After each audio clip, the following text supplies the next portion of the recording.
পন্টুনের নিচু রেলিং, খানাখন্দে ভরা সংযোগ সড়কসহ নানা অব্যবস্থাপনার কারণে দৌলতদিয়া পাটুরিয়া নৌ রুটের প্রতিটি ঘাটই এক একটি মরণ ফাঁদ।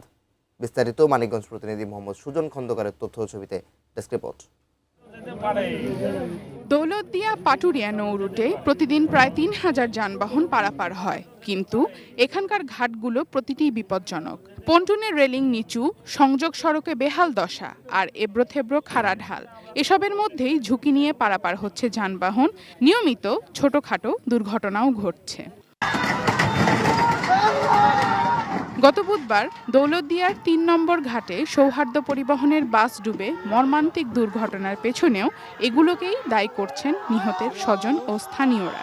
রাস্তাতে নেমে আসে গাড়িগুলো, এই রাস্তাটা খুবই খারাপ, ভাঙাচুরা, উঁচু নিচু, এবড়ো থেবড়ো। দেখেন না ঘাটটার কতটা ঢাল, একটা মানে গাড়ি নামা বা উঠতে অনেক সমস্যা। পর্যন্ত যদি রেলিংটা 6 ফিট কিংবা 4 ফিট উঁচু 5 ফুট উঁচু থাকতো, এই গাড়িটা বাস ধাক্কা খেয়েও নদীতে পড়তো না। দীর্ঘদিন ধরে ফেরিঘাটে এমন অচল অবস্থা থাকলেও কোনো নজরদারি নেই সংশ্লিষ্ট কর্তৃপক্ষের। অথচ প্রতি বছর ঘাট মেরামতে ব্যয় কম হচ্ছে না। পল্টনটাতে আমরা প্রায়শই দেখতে পাই বিভিন্ন ধরনের ইনসিডেন্টগুলো ঘটে, বাট বিষয়গুলো তারা ওভারলুক করে চলে যায় বারবার। পদক্ষেপ না নেওয়ার কারণে কিন্তু ধারাবাহিকভাবে প্রতিনিয়তই কিন্তু একের পর এক এই দৌলতদিয়া ঘাটে কিন্তু দুর্ঘটনা ঘটে। এটা তো নতুন না, মাঝে মধ্যে হচ্ছে, এভাবে তো হয়ে যাচ্ছে। আজ পর্যন্ত কোনো ব্যবস্থা নিছে? সংযোগ সড়কের দুরবস্থা সহ ঘাটের নানা অব্যবস্থাপনা নিয়ে কথা বলতে চান না বিআইডব্লিউটি এর কর্মকর্তা।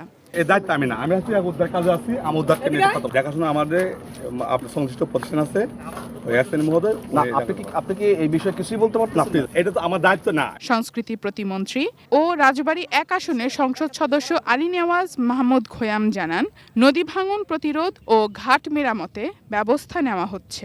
এখন এখানে দীর্ঘদিন ধরে নানা ধরনের অচল অবস্থা চলে আসছে। ঘাট ব্যবস্থাপনা উন্নয়নের জন্য এই যে এখানে বিআইডব্লিউটিসির কর্মকর্তারা এসছেন, তারা এটা গভীরভাবে পরীক্ষা করে দেখছেন যাতে এই ভবিষ্যতে ঘাট ব্যবস্থাপনাটাকে আরো ভালোভাবে এটা ভালো করা যায়। Sharjana Ananya, desk report, ATN news.